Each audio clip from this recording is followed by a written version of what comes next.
আসসালামু আলাইকুম। ওয়ালাইকুম আসসালাম। তো মসজিদে গেছি, নামাজ পড়ছি।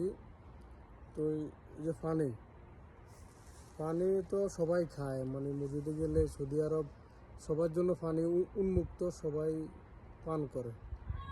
তো আজকে আমাদের মাস্টার সাইডটা আইয়ো। পানি লইছে, মানে দুইটা পকেটে ঢুকাইবা, দুইটা নিয়ে মানে রুমে খাওয়ার লাই।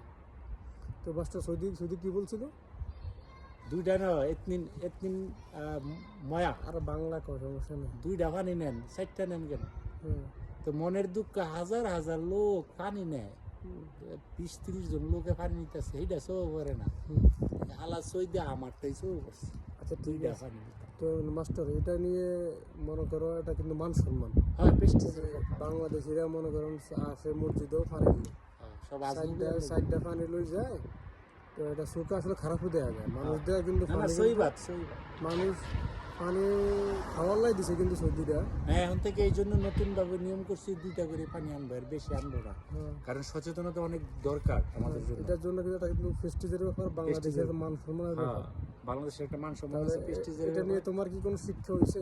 আমার শিক্ষা হয়েছে, এবং আশেপাশে যারা আমাদের সাথে নামাজ পড়তে যায় হুম। তাদেরকে অনুরোধ করব, সবাই যেন বিবেক রেখে হুম। 2টি করে পানি খায় এবং নিয়ে আসে বাসায়। ঠিক আছে? আচ্ছা, অল দ্য বেস্ট।